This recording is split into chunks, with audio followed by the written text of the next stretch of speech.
G'day everybody, hope everyone's doing well. Welcome back to the studio.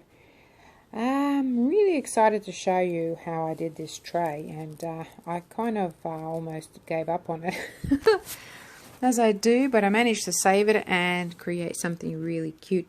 I was just showing you the little handles that I bought at my local hardware shop, and it's much cheaper to just get a mold separately and get your handles separately, because you know, when you buy your mold with these handles, you usually only get one pair of handles anyway, and it costs so much money to get them that way in a set. So that's just my little opinion. So I'm just prepping now. I've got some angel white, got a little bit of golden sage in here, which kind of disappeared, so don't really see it that much. And I've got some molten gold that I'm putting in the cups now. So just mixing that. Molten gold was a little bit thick, but if you ever receive a thick-ish or completely solid epoxy paste, you can always heat it up. Just be careful not to overheat it and melt your jar. That's you know, not a good idea. But you know, to be safe, if you're not confident with the heat gun and the jar, just pop the whole jar in a bowl of hot water and leave it there for a bit, stir a few times, and she'll be ready to go. So I've just got my angel white and I covered the whole mold, and in the future doing this, I'm going to make it less opaque, just make it a little bit more translucent. I think it gives you a better effect. And now I'm going to start pouring some of the clear, and what I'm trying to do with this clear is just to create a little bit of a barrier between the white and my my pigment. But I think it worked a little bit. However, that white just decided to swallow completely my pigment. As you can see, it's disappearing, and I keep reapplying. So in the future, what I will do is wait for that first layer of my pigment to sort of sit there for a little bit, and then cover it with some other colors. Well, it's still obviously wet and tacky, but not so loose, you know, and runny. So adding some of that gold now, and trying to create some veins.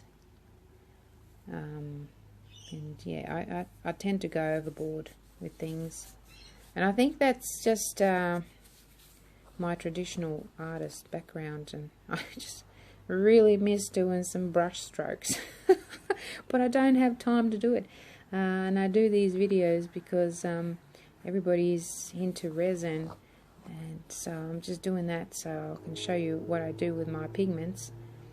But I really miss doing some brush strokes. I get a big canvas and you know, and just create some abstract art. Yeah, that'll happen. It will. I'm telling you. Might have some time off over Christmas, but we'll see. We'll see. I never have any time off. I work every day, but this is not work for me. It's fun. Anyway, back to my piece. I'm just going around with some of that gold and just applying more and more and more and more. And the really weird thing happened when I actually unmolded it and looked underneath. It was just white and grey. So that is strange, and I think that's that golden sage. Somehow with the white it turned into a grey, but it doesn't matter because I won't be using the bottom of it anyway. So what I did do is I am using the Platinum 360 Plus resin for this one. It's a fast curing resin, and me being used to using resin that you know, gives you plenty of working time. Like I could stretch it for an hour and a half, keep reheating and going back and forth. But this one sets, and when it sets, it sets. So I overheated it in one spot, kind of in the middle. Just showing you real quickly here. I just kind of just threw some of that pigment on there and blew it and created that kind of effect there. It worked. It does work. It sticks to your resin. So next day, you probably can't see, and I was just talking and showing you, that's the back to front, the underneath, and I was just showing you that I'm going to tape it, and I should have taped it first. Okay, so I decided to go around with the masking liquid, which is a really cool thing to use when you are doing resin, because it truly stops any leakage. Well, it does leak over it, but it's so easy to take off. It just turns into like rubber. When you pull it off, it stretches like an elastic band. It's quite fun. And now I'm putting that tape on, which I should have done earlier, because I had to go around with my knife and cut around the shape, because if I left it flat like that, the tape I mean, then that resin has the opportunity to seep, to sort of gather there, and then when I take it off, it would be a big mess. So I decided to cut around it. But then when I cut around it, I sort of removed some of that masking liquid, so I had to reapply it, and that's why I'm telling you that. Just so you know, if you're doing this, do the tape first, cut it out if you have to, and then apply your masking fluid afterwards. Woo! I got that out.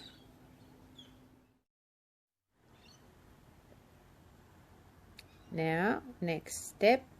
Oh well, I'm just reapplying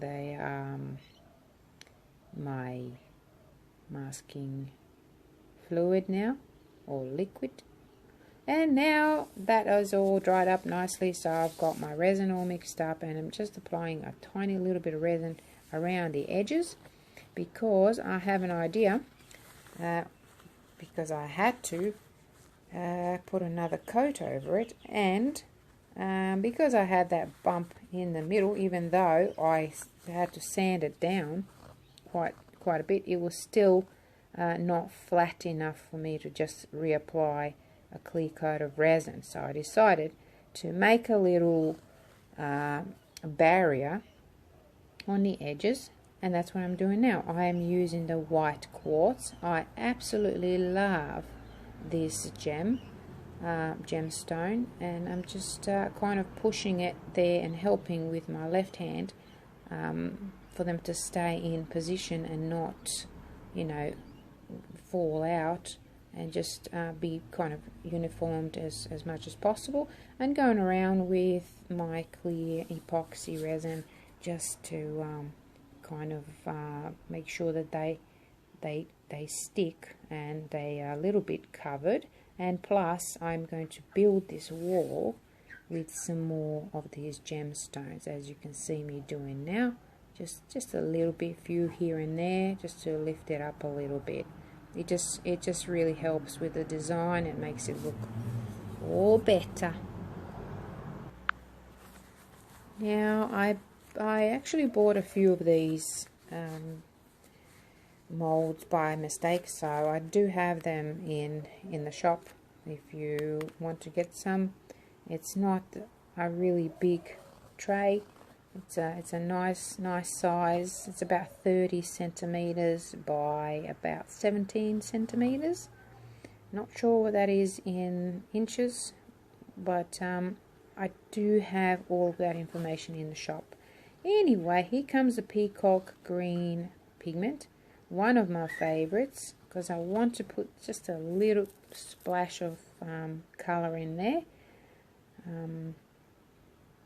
this is going to be a present for someone.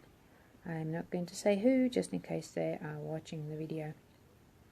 So clear coming in now, and pushing that clear all the way up to my gems nicely, so there's no gaps, no empty kind of areas. Everything needs to be nicely covered. So next step, okay, still playing with this. I actually tried to edit this video last night, but it was so loud around my house. You know, the birds were going crazy, and my own bird, she keeps thinking that I'm talking to her, so I decided to leave it, and then, yeah, I'm doing it now. So here we go. I've got a little pipette, just soaking up some of that pigment, the peacock green, which is a gorgeous color. Just look at it. Oh my god, it looks quite blue there, but it's a really, it's like a teal kind of pearlescent pigment. It's gorgeous. So just, you know, this looks pretty and everything, but once I heat it, it'll disperse, and that's what I wanted. I didn't want any deliberate lines or anything like that. So the heat gun's coming in now, and because I've got that clear under there, that's well, I'm just looking at this left picture here. You probably missed it. If you go back 2 seconds, oh, you might be able to see. It looks a bit like a unicorn. A unicorn. Have a look. Top, mid top. How cool! I'm just putting that. I only just noticed that. That is so weird. Okay, gold's coming in. Extra gold. You can never have too much gold. So I know it looks a little bit yellow on the right there, but that's because of the way the light is shining on the piece. Now here comes the heat gun. I'm just going to melt it all into each other and let them merge and get acquainted. And I know that at this point that it's not going to be as drastic, although I do like this look. But yeah, I know that once the resin does its thing, it's going to mellow down a bit. Just adding a little bit more. And soon getting ready to, once this cures, the next day I come in and I start taking that tape and the liquid the masking liquid off. Here we go, the next day. So I've already off camera attached the handles, which just like little owls, look quite cute, and you can see that I'm pulling that tape off, and the tape is actually dragging the liquid masking liquid. Gosh, I'm having trouble pronouncing that for some reason in the right way. Anyway, so it comes off really easy, and there is absolutely no drippage underneath there. It's all, I do this all the time. I love this stuff. I mean, it's not this, let's see if I can say it right now. This liquid, I've got it wrong again, the wrong word, masking liquid. It's not cheap to buy, but, you know, it goes a long way. And here she is, all ready, and looks absolutely marvellous. I just put it like a teacup and a teapot and some jewellery on there, and, you know, just to show you all the different ways and things that you can use this. Absolutely love it. You can use it for one thing for a month and then another thing for another month. That's it from me. Thanks for watching.